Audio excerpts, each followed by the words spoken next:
Na noite de 11 de novembro de 1872, na comarca de Cerro Frio, em Minas Gerais, deram-se fatos de pavoroso suceder, referidos nas folhas da época e exarados nas efemérides. Dito que um fenômeno luminoso se projetou no espaço, seguindo de estrondos. A terra se abalou num terremoto que sacudiu os altos, quebrou e entulhou casas, remexeu vales, matou gente sem conta, caiu outro sim medonho temporal com a assombrosa e jamais vista inundação, subindo as águas de rio e córregos a 60 palmos da plana. Após os cataclismos, confirmou-se que o terreno em raio de légua mudara de feições. Só escombros de morros, grotas escancaradas, riachos longes transportados, matos revirados pelas raízes, só levados novos montes e rochedos, fazendas sovertidas sem resto. Rolamentos de pedra e lama tampando o estado do chão, mesmo à distância do astroso e arredor. Há muita criação e criatura pereceu, soterradas ou afogadas. Outros vagavam a Deus dar, nem sabendo mais, no avesso, os caminhos de outrora. Donde, no termo de semana, dia de São Félix, confessor, o caso de vir ao pátio da fazenda do Casco, de Hilário Cordeiro, concede quase dentro da rua do Arraial do Oratório um coitado fugitivo desses, de certo, persuadido da fome. O moço, pasmo. O que foi quando, subitamente, e era moço de distintas formas, mas em lástimas de condições, sem um restante de trapos com que se compor, pelo que enrolado em pano, espécie de manta de cobrir cavalos, achada não se supõe onde. E, assim em acanho, foi ele avistado de muito manhã, aparecendo e se escondendo por detrás do cercado das vacas, tão branco, mas não branquicelo, senão que de um branco leve, semidourado de luz, figurando ter por dentro da pele uma segunda claridade. Se assemelhava a esses estrangeiros que a gente não depara nem nunca viu, fazia para si outra raça. Seja que da maneira ainda hoje se conta, mas transtornado e incerto pelo decorrer do tempo, porquanto narrado por filhos ou netos dos que eram rapazes, quer ver que meninos, quando em boa hora o conheceram. Hilário Cordeiro, sendo homem cordial para os pobres, temente e bom, e mais ainda nesses pós-tempos de calamidade, em que parentes dele mesmo tinham sofrido mortes e arrasos totais, não duvidou em lhe diferir hospedamento, cuidando de adequar-lhe roupa e botinas, desde lhe dar o de comer. E o que era mister de benemerência, porquanto o moço, com os sustos e baques, passara por desgraça extraordinária, perdida a completa memória de si, sua pessoa, além do uso da fala. Esse moço, pois, para ele, sendo igual matéria de futuro ao que passado, nada ouvida. Não respondia nem que não, nem que sim, o que era coisa de compaixão e lamentosa. Nem fizesse por entender, isto é, entendia às vezes, ao contrário, os gestos, dado que uma graça já devia de ter. Não se lhe podia pôr outro nome, não adivinhado, nem se soubesse de que geração fosse, o filho de nenhum homem. De tanto que chegou lá e nos dias compareceram os vários moradores, por sua causa ideada e o que achassem. Tonto não era. Só aquela intenção sonhosa, um certo cansaço no ar, surpreendente, contudo, o que Assaz observava, resguardado, até espreitasse por miúdos versos de coisas e pessoas. O que, porém, melhor se viu pelo depois. Gostou-se dele, quiçá mais o preto José Caquende, escravo meu alforriado de um músico sem juízo, e ele próprio de ideia conturbada, por último então delirado varrido pelo fato de padecidos grandes pavores no lugar do condado. Girava agora por aqui e ali a pronunciar advertências e desorbitadas sandices, querendo pôr em pé de verdade portentosa a aparição que teria enxergado nas margens do Rio do Peixe, nas vésperas das catástrofes. Do moço, pois, só não se engraçou, antes já de ab início, o mal querendo e o reputando, por vago e malfeitor arrebuço, digno noutros tempos de degredo em África e nos ferros de El Rei, um chamado Duarte Dias, pai da mais bela moça, por nome Viviana, e do qual se sabia ser um homem de gênio forte, além de maligno e injusto. Sobre prepotências, naquela ocasião, não caía nenhuma chuvinha no seu coração. Não se lhe deu exata atenção, mas levaram o moço à missa, e ele portou-se, não fez modo de crer nem crer. Cantaria e música do coro escutasse no sério sentimental.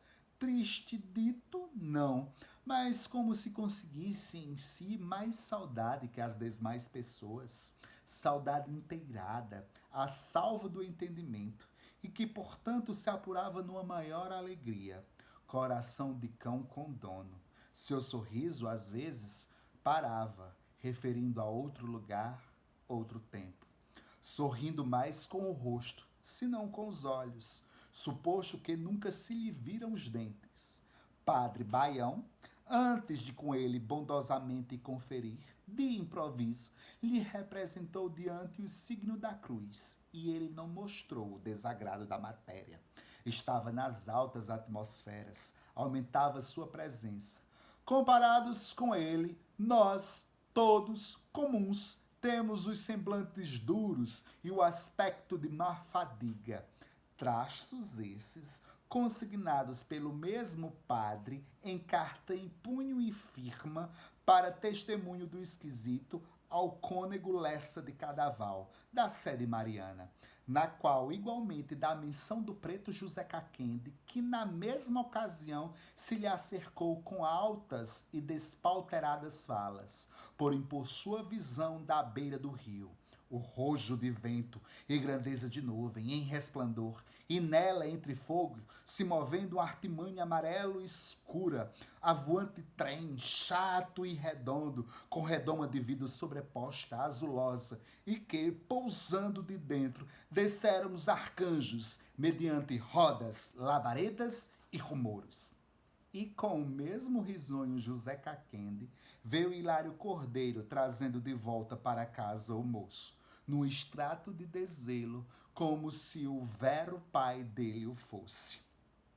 Mas, à porta da igreja, se achava um cego, Nicolau Pedidor, o qual, o moço em o vendo, olhou sem medida e entregadamente. Contam que seus olhos eram cor de rosa. E foi endureitura a ele, dando-lhe rápida partícula tiralda da algibeira. Ora, estando um cego debaixo do sol, corrido do Sior, às almas cristãs devia de causar meditação o contraste de tanto padeceu o calor do astro-rei, aquele que nem as belezas da luz podia gozar.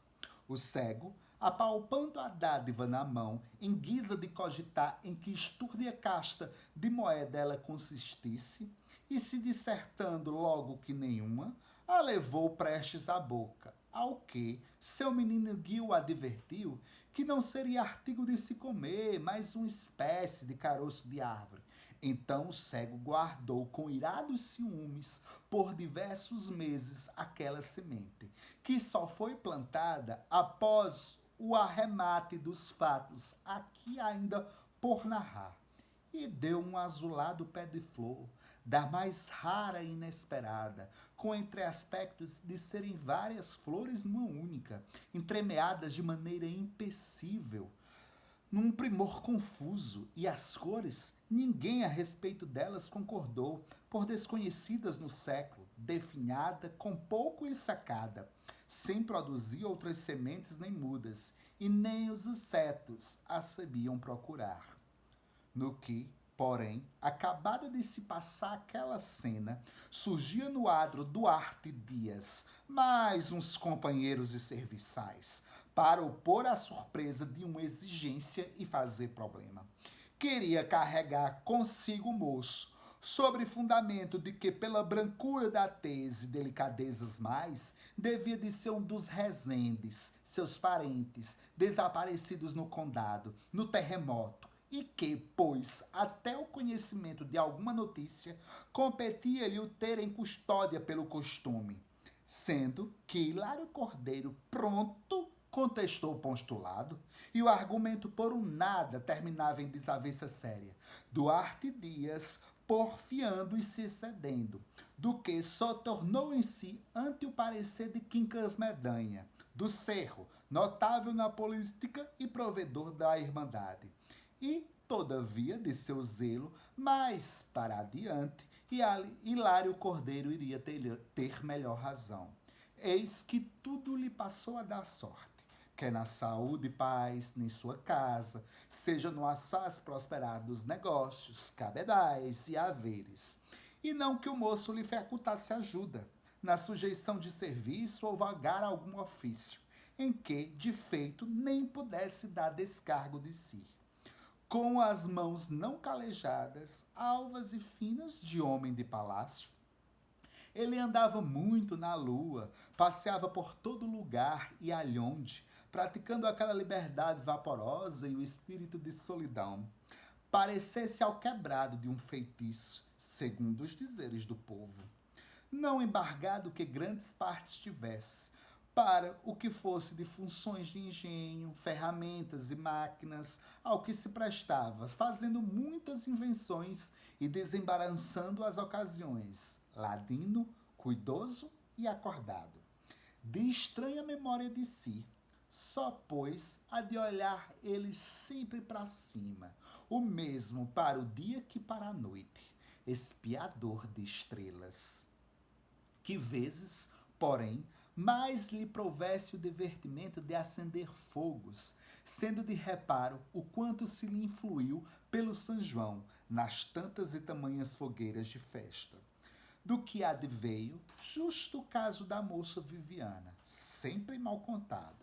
O que foi quando ele já apareceu acompanhado do preto José Caquende e se deu com a moça, muito bonita, mas que não se divertia ao igual das outras. E ele se chegou muito a ela, gentil e espantoso, lhe pôs a palma na mão do seio delicadamente. Ora, sendo a moça Viviana a mais formosa, tinha-se para admirar que a beleza do feitio lhe não servisse para transformar no interior a própria e vagarosa tristeza. Mas Duarte Dias, o pai, que a isso assistia, prorrompeu em pleiteantes brados de tem que casar, agora tem de casar, com instância. Afirmava que o moço era um homem e ainda mancebo e lhe infamara a filha, devendo-lhe de a tomar por consorte e arcar com o estado de casado.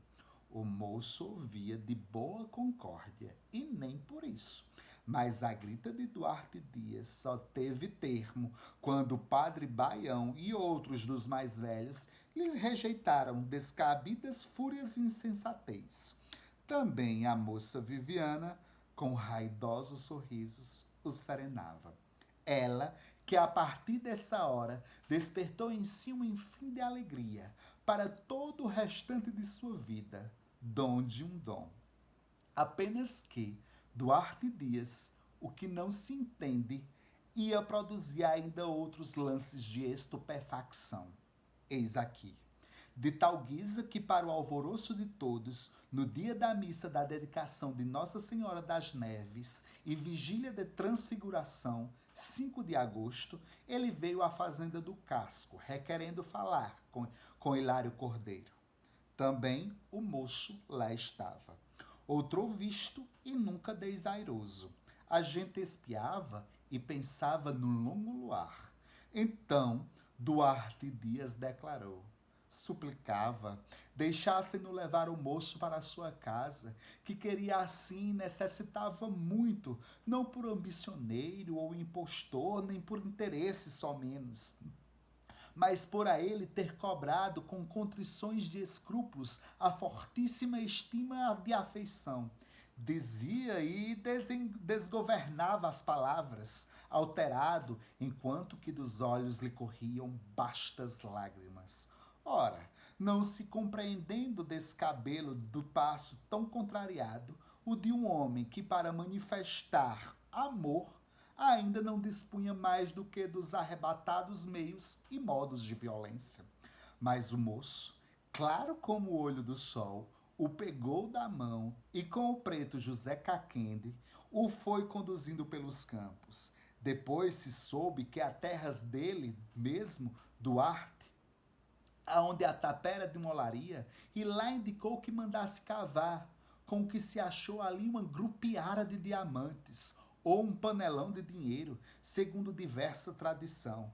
Por arte de qual prodígio, Duarte Dias pensou que iria virar riquíssimo, e mudado de fato esteve, da data por diante, em homem sucinto, virtuoso e bondoso, suspendentemente consoante o asseverar sobremaravilhado dos coervos.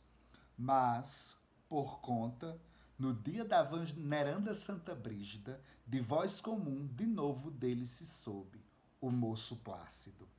Disse que na safra, na véspera de paragem, pelos altos, num de seus desapareceres, era um tempo de trovoadas secas. José Caquende contava somente que o ajudara a acender de secreto, com formato, 9 fogueiras. E mais, o Caquende soubesse apenas repetir aquelas velhas e divagadas visões de nuvens, chamas, ruídos, redondos, rodas, girigonças e entes. Com a primeira luz do sol, o moço se fora, tidas asas. Todos singularmente se deploraram para nunca mal em pensando. Duvidaram dos ares e montes, da solidez da terra. Duarte Dias, de dó, veio a falecer, mas a filha, a moça Viviana, conservou sua alegria. José Caquende conversou muito com o cego. Hilário Cordeiro e outros diziam experimentar uma saudade e meia morte, só de imaginarem nele. Ele cultivava ausente. Aconteceu, pois, e mais nada.